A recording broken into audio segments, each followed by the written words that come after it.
درود شریف کا اہتمام فرمائیں۔ اللہم صلی علی محمد وعلی آل محمد کما صلیت علی ابراہیم وعلی آل ابراہیم انک حمید مجید۔ اللہم بارک علی محمد وعلی آل محمد کما بارکت علی ابراہیم وعلی آل ابراہیم انک حمید مجید۔ اعوذ باللہ من الشیطان الرجیم، بسم اللہ الرحمن الرحیم۔ یا ایہا الذین آمنوا لا تبطلوا صدقاتکم بالمن والأذى كالذي ينفق ماله رئاء الناس ولا يؤمن بالله واليوم الآخر فمثله كمثل صفوان عليه تراب فأصابه وابل فتركه صلدا لا يقدرون على شيء مما كسبوا واللہ لا يهدي القوم الكافرین۔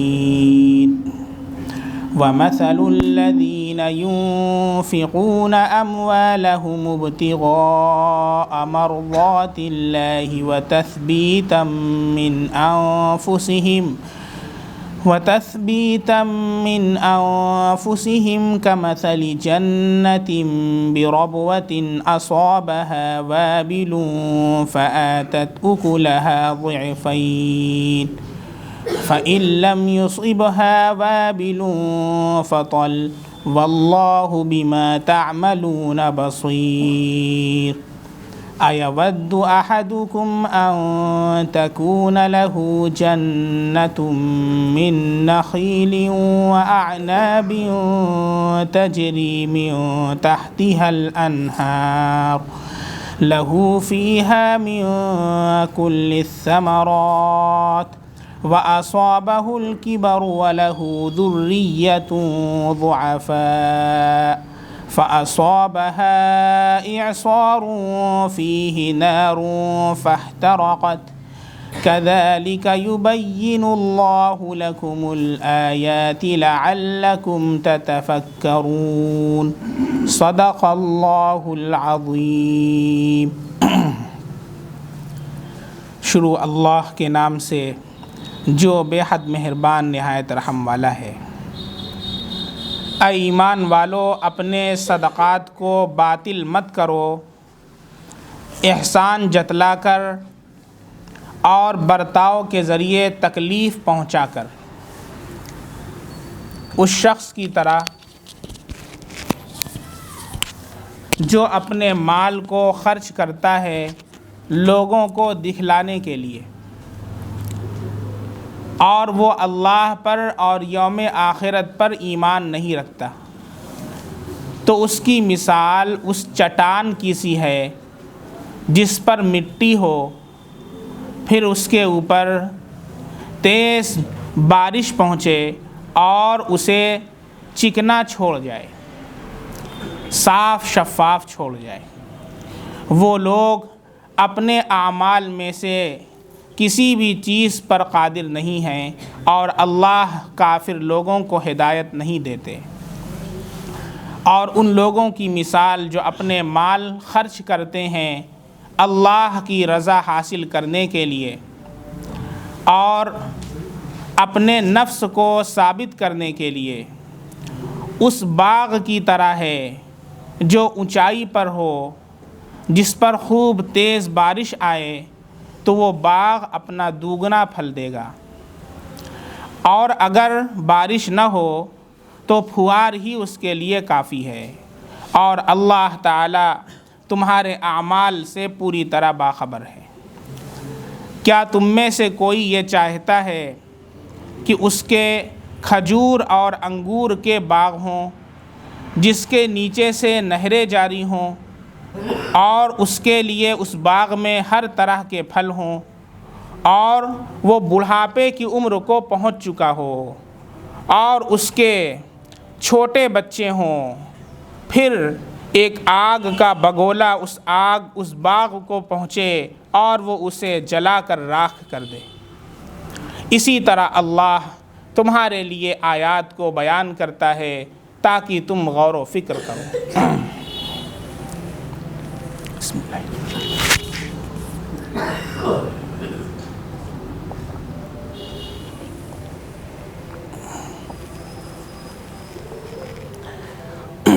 یہ سورۃ البقرہ کے 5 رکوع اور رہ گئے ہیں، 35 کمپلیٹ ہو گئے ہیں اللہ کے فضل سے۔ 40 رکوع پر مشتمل ہے سورہ بقرہ، جس میں سے 35 رکوع ہو چکے، 36واں رکوع چل رہا ہے۔ تو اب یہ جو 5 رکوع رہ گئے ہیں، اس میں جو آخری والا رکوع ہے اس میں اصولیات کا اور کلیات کا بیان ہے۔ اس کو آپ چھوڑ دیں تو 4 رکوع رہ جاتے ہیں۔ ان 4 رکوع میں پہلے 2 رکوع کے اندر صدقات کا بیان ہے، انفاق فی سبیل اللہ کا، اللہ کے راستے میں خرچ کرنے کا، اور لاسٹ کے 2 رکوع کے اندر سود کی حرمت کا بیان ہے، جس کو انٹرسٹ کہتے ہیں، اور سودی جو کاروبار لوگ کرتے ہیں ان کی حرمت کا بیان ہے۔ یہ جو 2 رکوع ہیں سورہ بقرہ کا، رکوع نمبر 36 اور 37، اس میں اللہ رب العزت نے معاشیات کے جو اصول بیان فرمائے ہیں، اگر اس کے اوپر دنیا عمل کرنے لگے تو پوری دنیا سے جو جھگڑا اور فساد ہے وہ ختم ہو جائے۔ جو 2 نظام رائج ہیں، ایک نظام جو ہے وہ سرمایہ داری کا ہے اور ایک نظام وہ اشتراکیت کا ہے۔ یہ 2 نظام ہیں جس کی وجہ سے جھگڑا اور فساد ہوتا ہے، اور پبلک جو ہے وہ پستی ہے بیچ میں۔ آج بھی قرآن دعوت فکر دیتا ہے پوری دنیا کو کہ دنیا والو آؤ، اللہ کو چیلنج کرنے کے بجائے اللہ سے صلح کر لو۔ اور قرآن میں اللہ رب العزت نے جو طریقے بتلائے ہیں ان کے اوپر عمل کر لو، ساری تمہاری بے چینیاں بھی ختم ہو جائیں گی، سارے جھگڑے بھی ختم ہو جائیں گے، اور اطمینان اور سکون اللہ رب العزت عطا فرما دیں گے۔ بہت زبردست اصول ہیں جو اللہ رب العزت نے بیان فرمائے ہیں، جن میں سے 4 آیات کی تفسیر گزشتہ سیٹرڈے کو سبزی منڈی والی مسجد میں ہو چکی ہے۔ اس کا خلاصہ آپ کے سامنے پہلے عرض کر دوں، پھر اخیر کی جو 3 آیات ہیں انشاءاللہ اس کی تفسیر آپ کے سامنے بیان کی جائے گی۔ سب سے پہلے جو یہ 36واں رکوع ہے، اس کا خلاصہ آپ سمجھ لیں، اس کا کور کیا ہے، خلاصہ کیا ہے۔ اللہ رب العزت نے سب سے پہلے اس کے اندر صدقے کی فضیلت کو بیان کیا ہے۔ What is the importance of صدقہ، صدقے کی فضیلت کیا ہے، اللہ نے پہلے اسے بیان فرمایا ہے۔ پھر اس کے بعد اللہ رب العزت نے وہ کنڈیشنز بیان کی ہیں جن کی وجہ سے انسان کا صدقہ مقبول ہوتا ہے اللہ کی بارگاہ میں۔ صرف خرچ کر دیا کسی نے تو خرچ کر دینا کمال نہیں ہے، بلکہ وہ شرائط کے ساتھ انسان کا صدقہ ہو جو اللہ کے نزدیک اس کے صدقے کو مقبول بنا دے۔ تو وہ کنڈیشنز اللہ نے بیان فرمائی ہیں۔ 5 چیزیں ہیں اس کے اندر، 36ویں رکوع میں 5 چیزیں اللہ نے بیان فرمائی ہیں۔ نمبر 1، صدقے کی فضیلت کو اللہ نے بیان کیا ہے۔ نمبر 2، وہ شرائط جن کی وجہ سے ہمارا صدقہ اللہ کی بارگاہ میں مقبول ہوتا ہے۔ نمبر 3، وہ منفی شرائط جن کی وجہ سے ہمارا صدقہ اللہ کے یہاں مردود ہو جاتا ہے، صدقہ بھی کریں اور اللہ کے نزدیک مقبول بھی نہ ہو، اس کو بھی اللہ نے بیان کیا ہے۔ پھر اس کے بعد اللہ رب العزت نے 2 مثالیں بیان فرمائی۔ ایک مثال ایسی ہے کہ جس کے اندر صدقہ مقبول ہونے کی ہے، کہ جس کا صدقہ اللہ کے نزدیک مقبول ہو جائے، اس کی مثال اللہ نے بیان فرمائی ہے۔ اور 5ویں چیز جو ہے وہ ایک ایسی مثال بیان فرمائی ہے جو صدقہ مردود ہونے کی مثال ہے، یعنی وہ شخص جس کا صدقہ اللہ کے یہاں رد ہو جاتا ہے۔ یہ 5 چیزیں اس سورہ بقرہ کے رکوع نمبر 36 کے اندر اللہ رب العزت نے بیان فرمائی ہے۔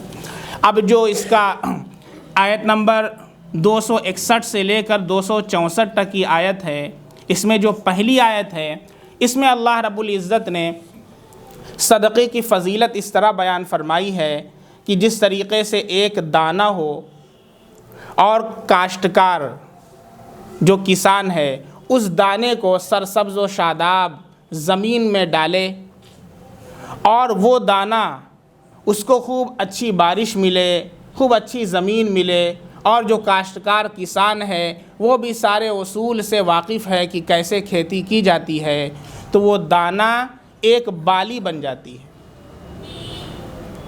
ایک بالی بن جاتی ہے۔ پھر اللہ فرماتے ہیں کمثل حبۃ انبتت سبع سنابل، 7 بالیاں، وہ دانہ جو ہے وہ 7 بالیاں بن جاتی ہیں، اور ہر بالی جو ہوتی ہے اس کے اندر 100 دانے ہوتے ہیں، تو 7 بالیوں میں 700 دانے، تو اس طریقے سے ایک دانہ کتنے دانے دیتا ہے؟ 700 دانے دیتا ہے۔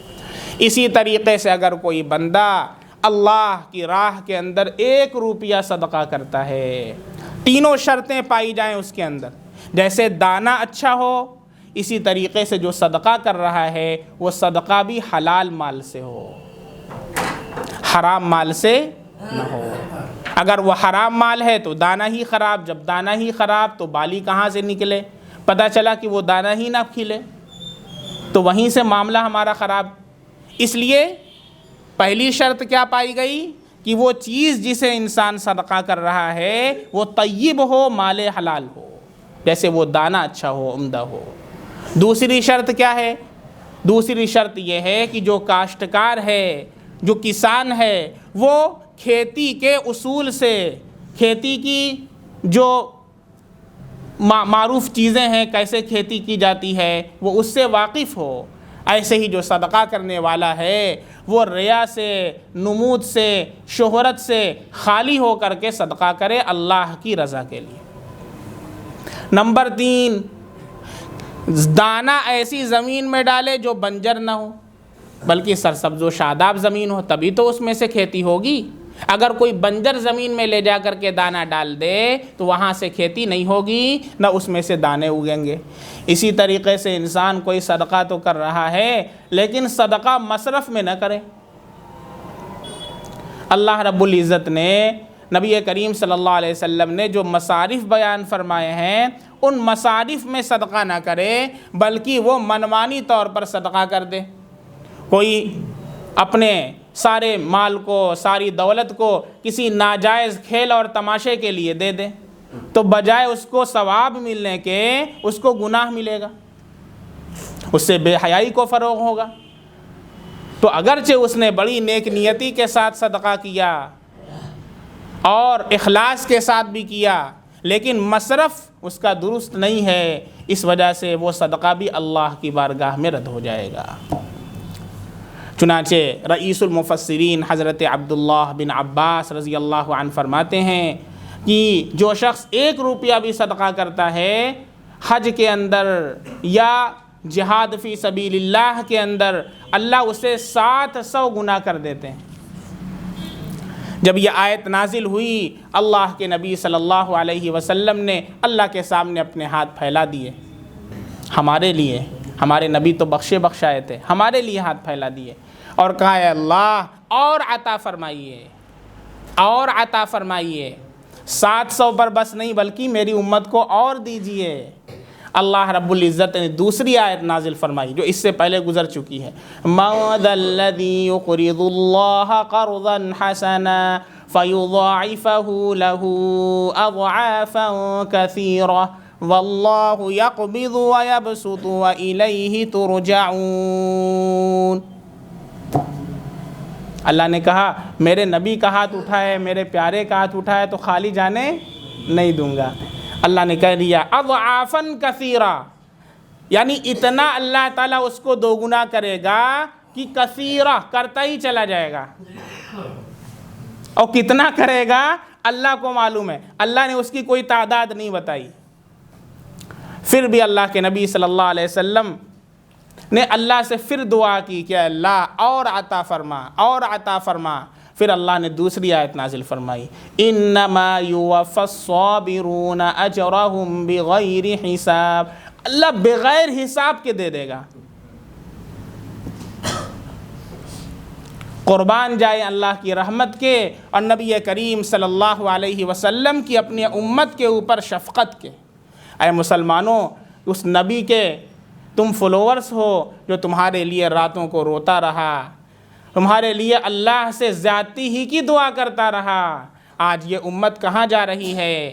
جو نبی اس کے لیے تڑپتا رہا، اس کے پاس اس کے لیے ایک درود پڑھنے کے لیے وقت نہیں ہے، اور سارا وقت ہمارے پاس سیلیبریٹیز کو دیکھنے کے لیے، ان کے فیشنز کو فالو کرنے کے لیے ہے، لیکن اللہ کے نبی کو فالو کرنے کے لیے، ان کی ایک سنت کو سیکھنے کے لیے ہمارے پاس وقت نہیں ہے۔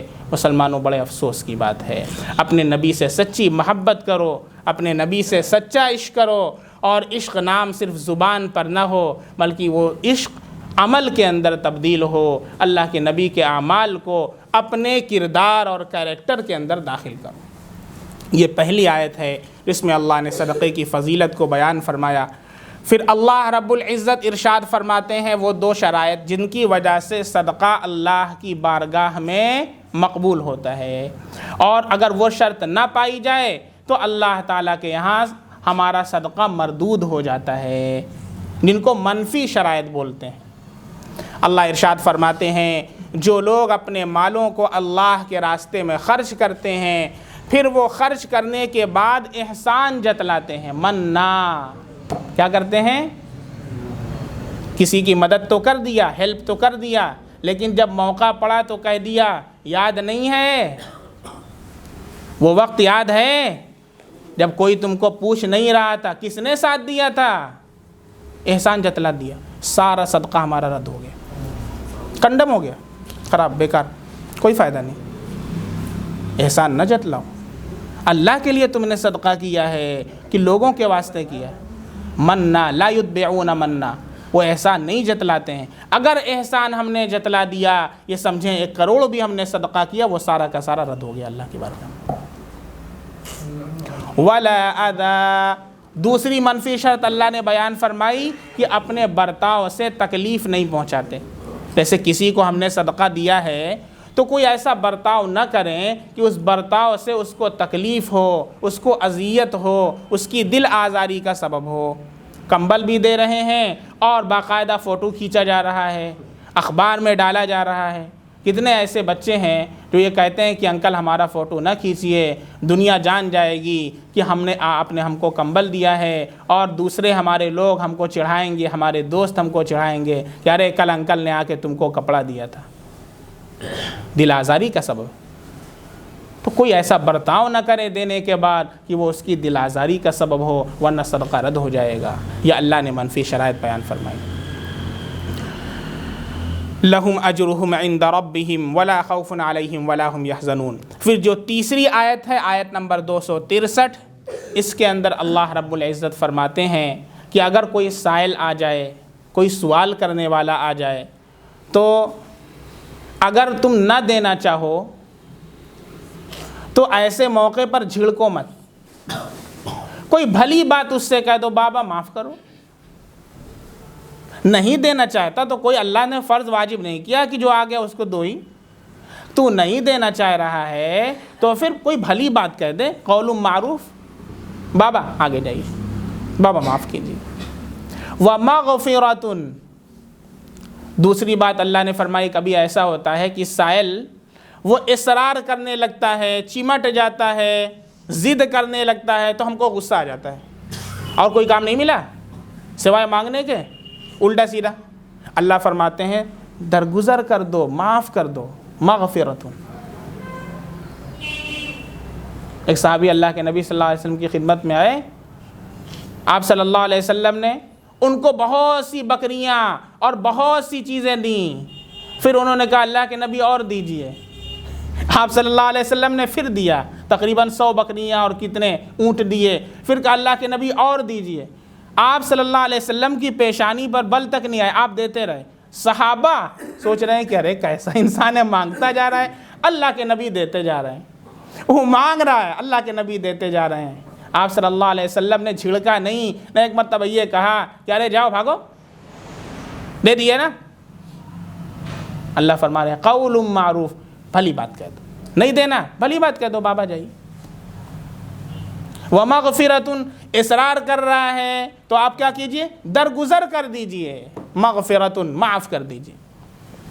تو جو انسان یہ دو کام کرتا ہے، یعنی بھلائی کی بات کر دیتا ہے یا درگزر کر دیتا ہے، اللہ فرماتے ہیں خیر من صدقۃ یتبعها اذی، یہ اس صدقہ کرنے سے بہتر ہے کہ جو صدقہ بھی دیتا ہے اور بعد میں تکلیف بھی پہنچاتا ہے، پیسہ بھی دیتا ہے پھر سناتا بھی ہے۔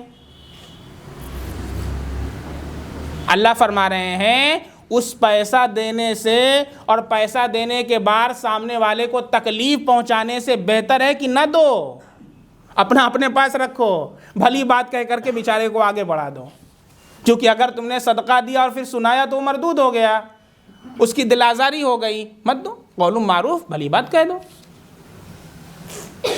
بات سمجھ میں آ رہی ہے؟ قول معروف و مغفرۃ خیر من صدقۃ یتبعها اذی۔ پھر آگے اللہ فرماتے ہیں واللہ غنی حلیم، اللہ تمہارے پیسوں کا محتاج نہیں ہے، اللہ بہت بے نیاز ہے، تم دو گے اپنے لیے دو گے، حلیم بھی اللہ بڑا بردبار ہے۔ آیت نمبر 264 کے اندر اللہ ارشاد فرماتے ہیں یا ایھا الذین آمنوا لا تبطلوا صدقاتکم بالمن والاذی، اسی کی تفصیل جو پیچھے آ چکا ہے، احسان جتلانا اور برتاؤ سے دل آزاری اور تکلیف پہنچانا۔ اے ایمان والو اپنے صدقات کو باطل نہ کرو، احسان جتلا کر اور تکلیف پہنچا کر، اس شخص کی طرح جو اپنا مال خرچ کرتا ہے لوگوں کو دکھانے کے لیے۔ کس لیے خرچ کرتا ہے؟ لوگوں کو دکھانے کے لیے خرچ کرتا ہے، تاکہ دنیا ہمیں سخی کہے، حاتم تائی کہے، ارے ماشاءاللہ فلاں صاحب کے تو کیا کہنے کہ وہ صدقہ کرتے رہتے ہیں، کوئی ان کے یہاں سے خالی نہیں جاتا، اور وہ دکھانے کے لیے کہ ہاں واہ واہی ہو رہی ہے اور اس کے لیے صدقہ کر رہا ہے، اللہ کی رضا کے لیے نہیں کر رہا ہے۔ کالذی ينفق مالہ رئاء الناس، اس کا صدقہ اللہ کی بارگاہ میں رد ہو جاتا ہے۔ آگے اللہ فرماتے ہیں وَلَا يُؤْمِنُ بِاللَّهِ وَالْيَوْمِ الْآخِرِ، وہ نہ تو اللہ پر ایمان رکھتا ہے نہ آخرت کے دن پر ایمان رکھتا ہے۔ اس کا یہ مطلب نہیں ہے کہ جو صدقہ ریا میں کرتا ہے، دکھلاوے کے لیے کرتا ہے، وہ اللہ پر ایمان نہیں رکھتا یا یوم آخرت پر ایمان نہیں رکھتا، یہ مطلب نہیں ہے اس کا۔ اس کا مطلب یہ ہے کہ جو شخص اللہ پر اور یوم آخرت پر ایمان رکھتا ہے وہ کبھی بھی صدقہ دکھلاوے کے لیے نہیں کرتا، وہ اللہ کی رضا کے لیے کرتا ہے۔ اور اگر کوئی ایمان والا صدقہ ریا کے واسطے دکھلاوے کے لیے کر رہا ہے تو اس کے ایمان میں ابھی خلل ہے، اسے پر کرنے کی ضرورت ہے۔ یہ تفصیل فَمَثَلُهُ، اللہ اس کی بھی ایک مثال بیان فرماتے ہیں، جو دکھلاوے کے لیے صدقہ کرتا ہے اس کی مثال کیسی ہے؟ اللہ فرماتے ہیں کہ جیسے کوئی چکنا پتھر ہو اور اس کے اوپر کچھ مٹی گرد و غبار آ جائے اور پھر اس کے اوپر کوئی گھاس پھوس اگ جائے۔ کبھی ایسا ہوتا ہے کہ کسی پتھر کے اوپر یا کسی چکنی زمین کے اوپر گرد و غبار بیٹھ گئی اور اس میں سے 2-3 گھاس نکل گئی، لیکن جب موسلا دھار بارش ہوتی ہے تو پھر وہ مٹی ہٹ جاتی ہے اور وہ گھاس پھوس بہہ جاتی ہے اور پتھر بالکل چکنا ہو جاتا ہے۔ فَتَرَكَهُ صَلْدًا، اللہ فرماتے ہیں یہی حال اس شخص کے صدقے کا ہوتا ہے جو اپنے مال کو لوگوں کے دکھلاوے کے لیے خرچ کرتا ہے، یا خرچ کرنے کے بعد احسان جتلاتا ہے یا دل آزاری کرتا ہے، تو ایسا ہی ہے جیسا کہ اس پتھر کے اوپر گرد و غبار آ گیا اور اس پر کوئی گھاس پھوس اگ گئی، پھر موسلا دھار بارش ہوئی اور اس نے اس سب کو صاف کر دیا۔ ایسے ہی جب وہ شخص کل قیامت کے دن آوے گا، اپنے نامہ اعمال کو کھولے گا، کہے گا میں نے تو وہ اتنا صدقہ کیا تھا، میں نے تو فلاں کو دیا تھا، دیکھے گا وہ سارے کے سارے اسی گھاس پھوس کی طرح صاف ہو چکے ہوں گے۔ تب فرشتے بتلائیں گے کہ ہاں آپ نے دیا تو تھا لیکن آپ نے دکھلاوا کیا تھا، آپ نے احسان جتلایا تھا، آپ نے دل آزاری کی تھی، جس کی وجہ سے وہ سارا کا سارا کالعدم ہو گیا۔ یہ آیت نمبر 264 مکمل ہوئی۔ یہاں سے وَمَثَلُ الَّذِينَ يُنْفِقُونَ أَمْوَالَهُمُ ابْتِغَاءَ مَرْضَاتِ اللَّهِ، اللہ مثال بیان فرما رہے ہیں اس شخص کے صدقے کی کہ جو ساری کنڈیشنز کو جمع کرتے ہوئے اللہ نے جو شرائط بتائی ہیں ان شرائط کی پاسداری کرتے ہوئے اللہ کے راستے میں صدقہ کرتا ہے۔ اللہ فرماتے ہیں وَمَثَلُ الَّذِينَ يُنفِقُونَ أَمْوَالَهُمُ ابْتِغَاءَ مَرْضَاتِ اللَّهِ، ان لوگوں کی مثال جو اپنا مال خرچ کرتے ہیں اللہ کی رضا کو حاصل کرنے کے لیے، وَتَثْبِيتًا مِّنْ أَنفُسِهِمْ، اور اپنے نفس کو ثابت کرنے کے لیے، جمانے کے لیے، کَمَثَلِ جَنَّةٍ، اس باغ کی طرح ہے، اس باغیچے کی طرح ہے، بربوتن، جو کسی اونچائی پر ہو، ٹیلے کے اوپر ہو، جہاں پر چاروں طرف سے ہوائیں پہنچتی ہوں، بربوتن اصابها وابل، اس کے اوپر خوب موسلادھار بارش ہو تو وہ باغ دو گنا پھل دیتا ہے، کیونکہ اسے ہوا بھی خوب اچھی میسر آ رہی ہے، پانی بھی خوب اچھا مل رہا ہے، اونچائی پر بھی وہ واقع ہے، تو اس کا پھل کیا ہوتا ہے؟ خوب گھنا ہوتا ہے اور دو گنا ہوتا ہے۔ ایسے ہی وہ شخص جو اللہ کے راستے میں خرچ کرتا ہے اور وہ شرائط کو جمع کرتے ہوئے کرتا ہے تو اللہ تعالیٰ اس کے صدقے کا بھی کئی گنا اجر عطا فرماتا ہے۔ فَإِن لَّمْ يُصِبْهَا وَابِلٌ فَطَلٌّ، پس اگر اسے خوب موسلادھار بارش نہ پہنچے تو پھوہار ہی اس کے لیے کافی ہے۔ وَاللَّهُ بِمَا تَعْمَلُونَ بَصِيرٌ، اور اللہ تمہارے اعمال سے پورے باخبر ہیں۔ اَيَوَدُّ أَحَدُكُمْ، اب یہاں سے اللہ مثال بیان فرما رہے ہیں اس شخص کے صدقے کی کہ جو شخص صدقہ تو کرتا ہے لیکن وہ اللہ رب العزت نے جو شرائط بیان کی ہیں ان کا خیال نہیں کرتا۔ اللہ فرما رہے ہیں کہ جیسے کہ ایک شخص ہے، اس کا کھجور کا باغ ہے، انگوروں کا باغ ہے، بہت سے اس کے باغ ہیں، اور ان باغ کے نیچے سے نہریں جاری ہیں، خوب پھل اگتے ہیں، وَأَصَابَهُ الْكِبَرُ، اور وہ بڑھاپے کی عمر کو پہنچ چکا ہے، وَلَهُ ذُرِّيَّةٌ ضُعَفَاءُ، اس کے چھوٹے بچے ہیں، چھوٹے بچے ہیں اس کے، ایسی حالت میں کیا ہوتا ہے؟ فَأَصَابَهَا إِعْصَارٌ فِيهِ نَارٌ، آگ کا ایک گولا آتا ہے اس کے باغ کے اندر، فَاحْتَرَقَتْ، اور اس کے باغ کو جلا کر کے خاک کر دیتا ہے، راکھ کر دیتا ہے۔ اس کو کتنی تکلیف ہوگی، کتنی شرائط اللہ نے دیکھیے بیان جو فرمائی ہے وہ اللہ رب العزت نے شدت کی وجہ سے بیان فرمائی۔ کیا؟ ایک تو وہ شخص بوڑھا ہے، اگر جوان بھی ہے تو پھر سے وہ باغ لگا سکتا ہے، اس کو اتنا افسوس نہیں ہوگا، لیکن بڑھاپے کی عمر کو پہنچ چکا ہے اور ایسی حالت کے اندر اگر یہ واقعہ رونما ہو تو اس کو بہت صدمہ ہوگا، کیونکہ اس کی زندگی بھر کی پونجی ہے وہ باغ، نمبر ایک۔ پھر دوسرے، اگر اس کے بال بچے نہ بھی ہوں، کوئی انسان ہے جس کے بال بچے نہیں ہیں تو اس کو اتنا صدمہ نہیں ہوگا، کوئی بات نہیں بھائی، میں تو آخری عمر کو پہنچ ہی گیا ہوں، اب تو مجھے جانا ہی ہے، چلو اللہ نے جو لکھا تھا ہو گیا۔ لیکن اس کے بال بچے بھی اگر ہوں تو اسے ان کی فکر ہے کہ ارے اب میرے بعد کیا ہوگا، ان لوگوں کا کیا ہوگا، تو اسے اور تکلیف ہوگی جس کے بال بچے بھی ہوں اور اس کا باغ جل جائے۔ پھر اللہ نے فرمایا ذُرِّيَّةٌ ضُعَفَاءُ، اگر بال بچے بھی ہوں اور وہ جوان ہو چکے ہوں، اپنے پیروں پر کھڑے ہو چکے ہوں، تو وہ خود سے کما سکتے ہیں، اپنی روزی تلاش کر سکتے ہیں، پھر بھی اس کو اتنی فکر نہیں ہوگی کہ میرا بچہ جوان ہو چکا ہے، اب وہ خود سے کما لے گا۔ لیکن اگر بچے چھوٹے ہیں، ذُرِّيَّةٌ ضُعَفَاءُ، ابھی وہ چھوٹی عمر میں ہیں، اور ایسی حالت کے اندر جب وہ بڑھاپے کو بھی پہنچ چکا ہے، چھوٹے اس کے بچے بھی ہیں، اور اس کی پوری زندگی بھر کی پونجی اس باغ کے اندر صرف ہے، اور وہ باغ ایسا ہے کہ لہلہا رہا ہے، جس میں انگور بھی ہے، کھجور بھی ہے، اور تمام طرح کے پھل موجود ہیں، اور نیچے سے نہریں جاری ہیں۔ ایسی حالت کے اندر اگر آگ کا بگولا آئے اور اس کو جلا کر کے راکھ کر دے، کتنا صدمہ اس شخص کو ہوگا، کتنا زیادہ صدمہ ہوگا۔ اللہ ارشاد فرماتے ہیں یہی حال ہے اس شخص کا جو صدقہ کرے اور صدقے کے اندر اللہ رب العزت نے جو شرائط بیان فرمائی ہیں اسے ملحوظ نہ رکھے۔ 6 شرطیں ہیں، جب ان آیات پر نظر کرتے ہیں تو 6 شرطیں ان سے نکلتی ہیں۔ سب سے پہلی شرط، مال حلال ہو۔ مال کیا ہو؟ حلال حرام نہ ہو. اگر مال حرام ہے تو پھر صدقے کی شرط نہیں پائی جا رہی, اللہ کے ہاں مقبول نہیں ہوگا. دوسری شرط یہ ہے سنت کے مطابق خرچ کرے.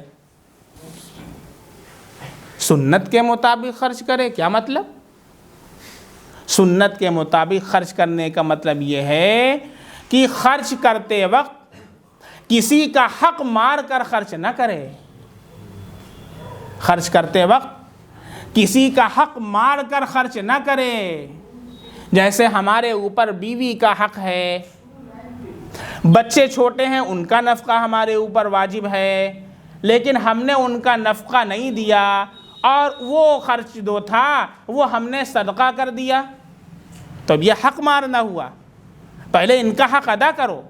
اگر حق مار کر کے خرچ کیا ہے تب بھی اللہ کے ہاں مقبول نہیں ہوگا. بہت سے لوگ ہیں کہ اللہ رب العزت نے ان کے حقوق عطا فرمائے ہیں جن پر ان کو خرچ کرنا ان کا شرعی حق ہے, لیکن وہاں خرچ نہ کر کے وہ کہیں اور خرچ کرتے ہیں اور سمجھتے ہیں کہ ہم نے بہت بڑے دین کا کام کر دیا.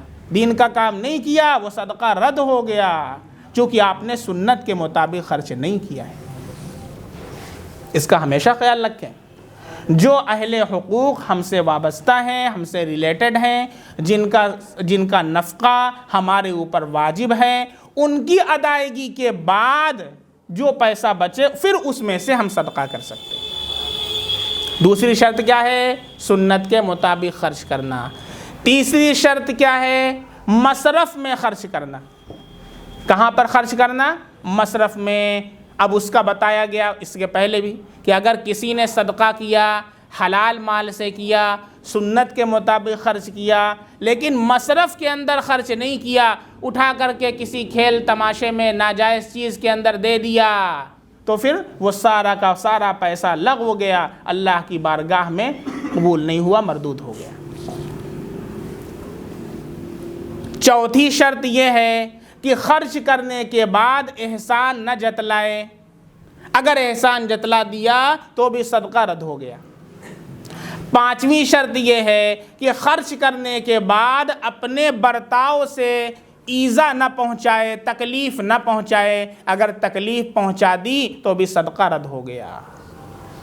اور چھٹی شرط یہ ہے کہ اخلاص کے ساتھ اللہ کی رضا کے لیے, ابتغاء مرضات اللہ, اللہ کی خوشنودی کے لیے, اللہ کی رضا کے لیے صدقہ کرے. یہ کل 6 شرطیں ہیں. جب یہ 6 شرطیں پائی جاتی ہیں تو یہ صدقہ اللہ کے نزدیک مقبول ہوتا ہے, اور پھر اس کی قبولیت کی انتہا ہوتی ہے کہ اللہ رب العزت اس کو 700 گنا کر دیتے ہیں. اور پھر 700 کے آگے کتنا کرتے ہیں یہ اس کے اخلاص پر ڈیپینڈ کرتا ہے. جیسا اخلاص ہوگا اللہ اسی کے بقدر اس کو بڑھاتے چلے جائیں گے. چنانچہ اللہ کے نبی صلی اللہ علیہ وسلم نے فرمایا ایک حدیث میں, لو ان احدکم انفق مثل احد ذهبا لما بلغ مد احدهم ولا نصیفا. اگر تم میں سے کوئی ایک مٹھی جو اللہ کے راستے میں صدقہ کرے, اگر تم میں سے کوئی احد پہاڑ کے برابر سونا اللہ کے راستے میں صدقہ کرے تو وہ اس ایک مٹھی یا آدھے مٹھی جو کے برابر نہیں ہو سکتا جو صحابہ نے صدقہ کیا تھا. ان کے اخلاص کی وجہ سے, ان کی للہیت کی وجہ سے, فنا فی اللہ کی وجہ سے, اللہ رب العزت سے قربت کی وجہ سے, جو اخلاص جتنا بڑھے گا اللہ تعالی ہمارے اعمال کو اتنا ہی بڑھاتے چلے جائیں گے. اور یہ اللہ کا فضل ہے ہمارے اوپر کہ اللہ تعالیٰ ایک نیکی کا بدلہ 10 گنا عطا فرماتے ہیں. قرآن میں اللہ ارشاد فرماتا ہے, مَن جَاءَ بِالْحَسَنَةِ فَلَهُ 10 أَمْثَالِهَا.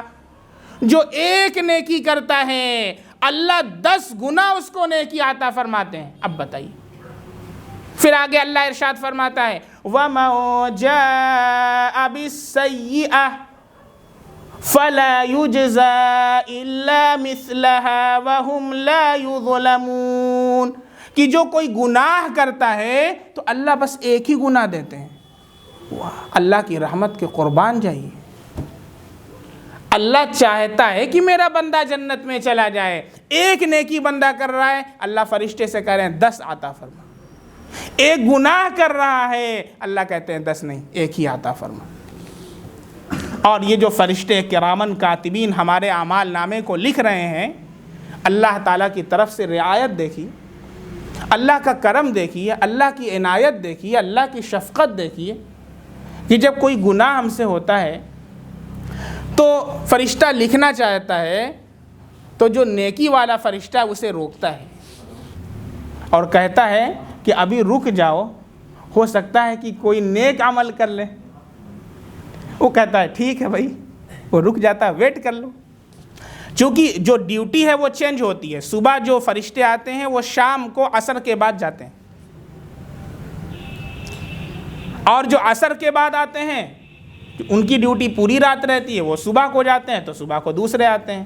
اب دیکھیں کتنی حکمت ہے شریعت کے اندر، فجر کے بعد بھی امام صاحب اور ہم لوگ نماز کے بعد سبحان اللہ 33 مرتبہ 33 مرتبہ الحمدللہ 34 مرتبہ اللہ اکبر ذکر و اذکار میں لگے رہتے ہیں، اور عصر کے بعد بھی۔ کیا لوجک ہے اس کے پیچھے؟ فجر کے بعد فرشتوں کی ڈیوٹی چینج ہو رہی ہے، دوسرے فرشتے آ رہے ہیں۔ وہ فرشتے جب آئیں تو اس حال میں تمہیں پائیں کہ تو اللہ کا ذکر کر رہا ہے۔ اور آپ کو پتہ ہے کہ جب گڈ بگننگ ہوتی ہے تو گڈ اینڈنگ ہوتی ہے۔ اب پہلا وہ کیا جملہ لکھیں گے؟ بڑا اچھا بندہ ہے، ماشاءاللہ، اللہ تیرا ذکر کر رہا ہے، سبحان اللہ، اللہ کی ذات پاک ہے، الحمدللہ، تمام تعریفیں اللہ کے لیے ہیں، اللہ اکبر، اللہ بہت بڑا ہے۔ اس سے ہمارے نام اعمال کا آغاز ہو رہا ہے۔ عصر کے بعد اب وہ فرشتے جا رہے ہیں، دوسرے آ رہے ہیں، اللہ کہہ رہا ہے ذکر کر، سبحان اللہ، الحمدللہ لگا ہوا ہے۔ اور اسی لیے اللہ نے اس کے بعد کوئی سنت بھی نہیں رکھی، ذکر میں لگ جا، فجر کے بعد بھی نہیں، عصر کے بعد بھی نہیں، ذکر کر، ذکر، وَلَذِكْرُ اللَّهِ اکبر، اللہ کا ذکر سب سے بڑی چیز ہے۔ اور ذکر پر ہم آ جائیں تو شیطان بھی بھاگ جائے۔ تو فرشتہ کیا کہتا ہے جب کوئی بندہ گناہ کرتا ہے اور فرشتہ لکھنا چاہتا ہے؟ ارے ویٹ کر لو، ہو سکتا ہے کوئی نیک عمل کر لے، ابھی شام تک کی ڈیوٹی ہے نا۔ پھر اللہ رب العزت کی طرف سے توفیق ہوتی ہے اور بندہ کوئی نیک عمل کرتا ہے۔ جب نیک عمل کرتا ہے تو فرشتہ نیکی والا کہتا ہے بدی والے سے کہ ایسا ہے کہ جب اس نے نیکی کی ہے اس کا 10 نیکی اللہ نے اس کی دی ہے۔ اب ایک گناہ جو کیا تھا اس کی وجہ سے ایک نیکی مائنس ہو گئی، ٹھیک ہے، اس لیے اب تم گناہ مت لکھو، اور جو 9 نیکیاں ہیں وہ میں لکھ لیتا ہوں۔ 9 نیکی اس طریقے سے فرشتہ ہماری نیکی لکھ لیتا ہے، اور ایک نیکی ہماری اس گناہ کی وجہ سے مائنس ہو جاتی ہے۔ اور کبھی ایسا ہوتا ہے کہ بندہ صبح سے شام تک کوئی نیکی ہی نہیں کرتا، کوئی نیکی ہی نہیں کرتا۔ اب وہ فرشتہ کیا کرے؟ اب جب دیکھتا ہے کوئی نیکی نہیں کیا اور اب جانے کا وقت ہے، اب تو چڑھانا ہے، اب وہ فرشتہ کہتا ہے کیا کروں، مجبور ہو جاتا ہے تو پھر چڑھا لیتا ہے۔ کبھی ایک اور کبھی ایک کے بعد ایک، ایک کے بعد ایک گناہ پر ہی گناہ ہو رہا ہے، کوئی نیکی نہیں ہو رہی ہے۔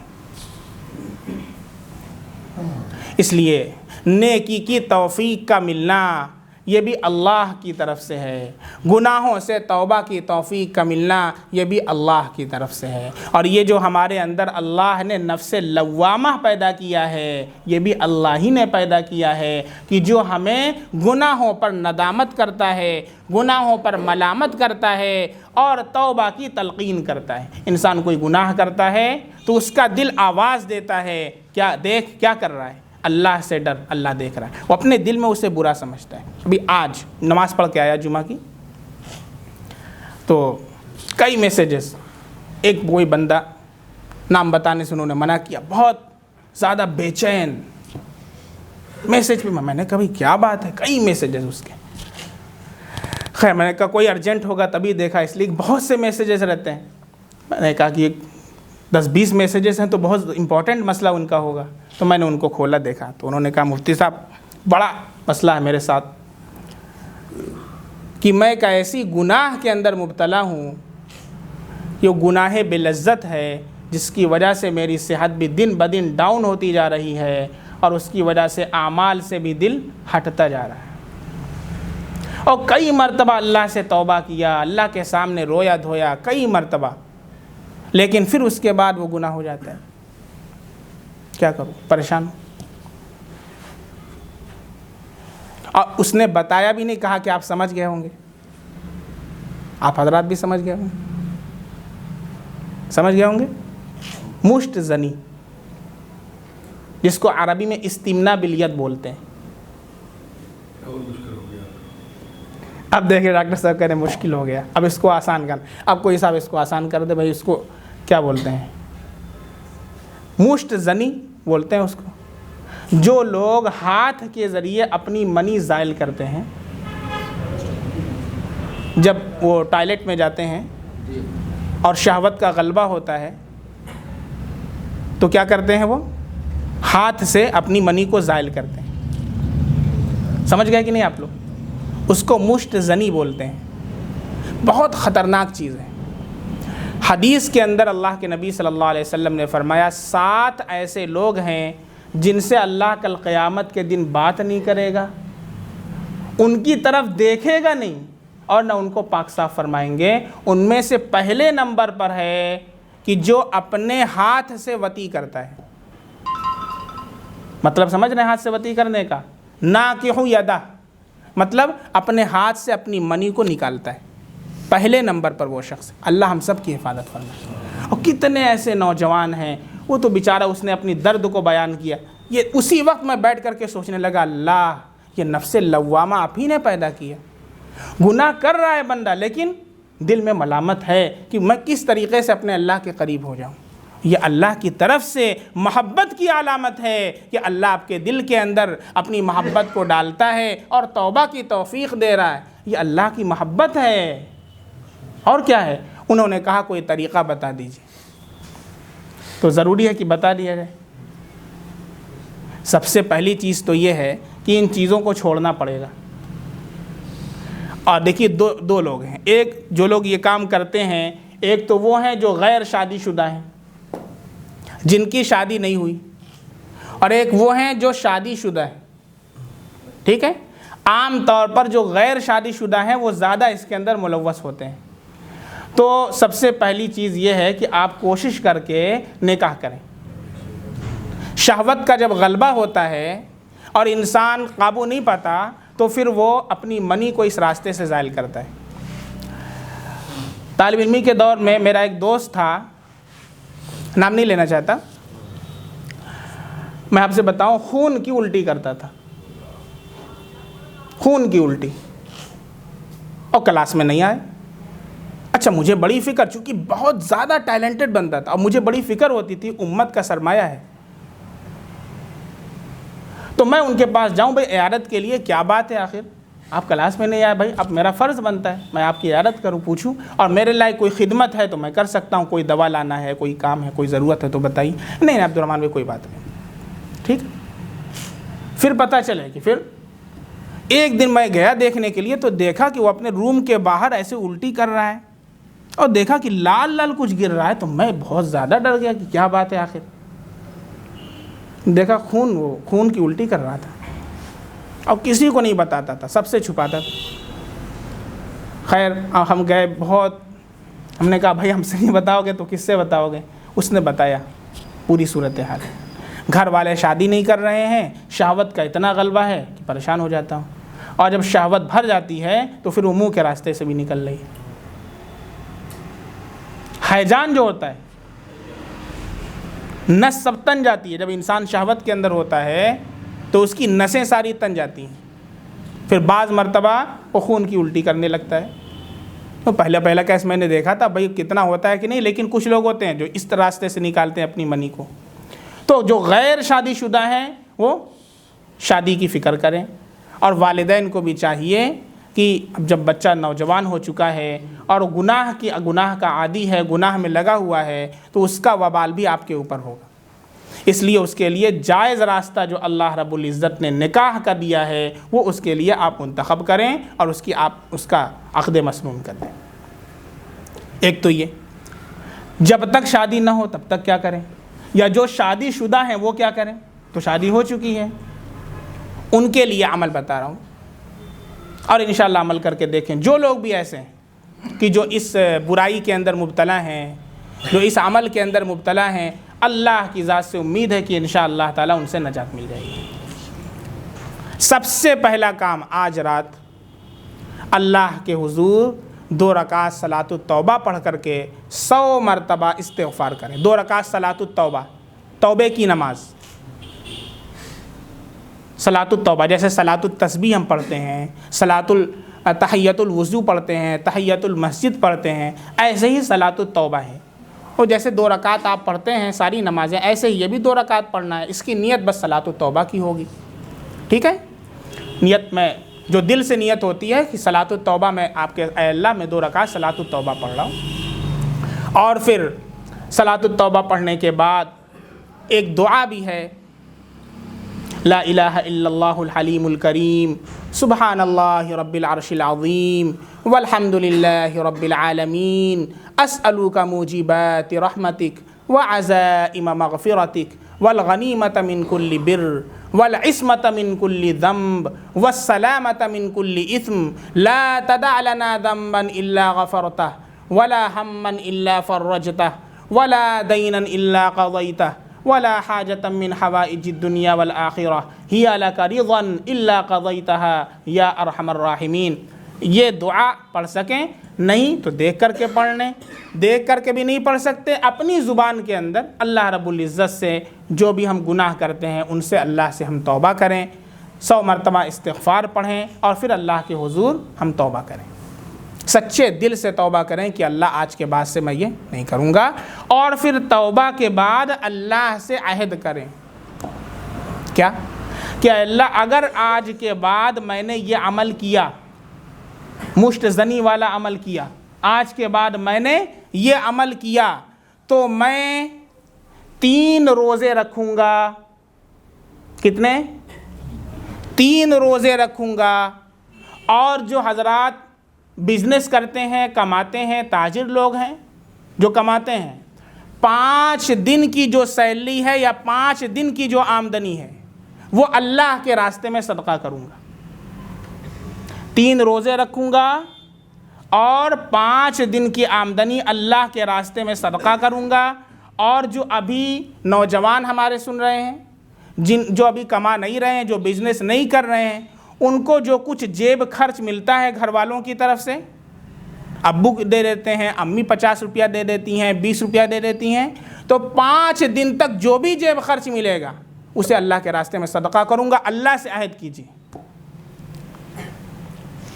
کہ اللہ اگر آج کے بعد میں نے یہ عمل کیا تو 3 روزے رکھوں گا، اور 5 دن کی سیلری یا 5 دن کی جو آمدنی ہوتی ہے یا جو جیب خرچ ملتا ہے گھر والوں کی طرف سے، اسے میں آپ کے راستے کے اندر صدقہ کروں گا۔ یہ اللہ کے سامنے عہد کیجئے، اور یقین جانیے جب بھی اگر یہ عمل ہو، آپ 3 روزہ فرض کیجئے اپنے اوپر، رکھیے 3 روزہ، اور 5 دن تک کانٹینیوسلی آپ کی جو آمدنی، جو بھی آپ کما رہے ہیں، جو بینیفٹ ہو رہا ہے، اللہ کے راستے میں صدقہ کر دیجئے۔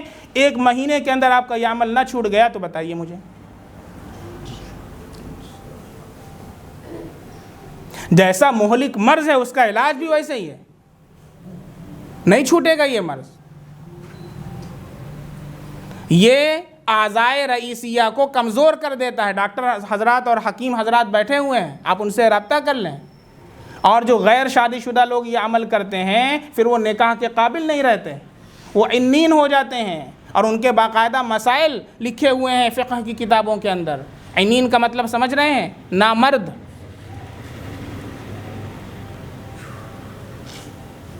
بہت سے مسائل پیدا ہو جاتے ہیں، اور شادی کے بعد پھر افسوس کرتے ہیں جب بیوی لات مار کر کے بھگا دیتی ہے۔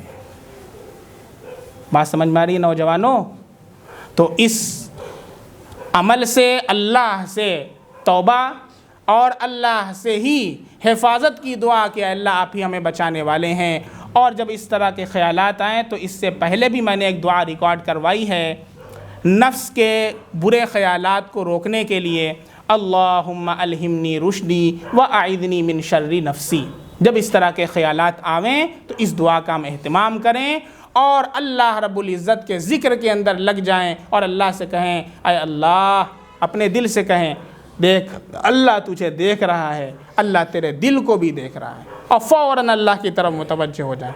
تنہائی کے اندر نہ رہیں۔ اسی طریقے سے جو ہم فحش چیزیں کو دیکھتے ہیں اور فحش ویڈیوز کو دیکھتے ہیں، پورن تصاویر کو دیکھتے ہیں اور یوٹیوب کے اوپر جا کر کے گندی گندی ویڈیوز کو دیکھتے ہیں، ان تمام چیزوں سے بچیں۔ انشاءاللہ رب العزت اللہ کی ذات سے امید ہے کہ یہ جو ملعون عمل ہے اللہ تعالیٰ اس سے نجات عطا فرما دیں گے۔ اللہ تعالیٰ ہم سب کو عمل کی توفیق عطا فرمائے۔ سبحان اللہ بحمدہ، سبحانک اللہم بحمدک، اشہد ان لا الہ الا انت، استغفرک واتوب الیک۔ سبحان ربک رب العزت عما یصفون، وسلام علی المرسلین، والحمد للہ رب العالمین۔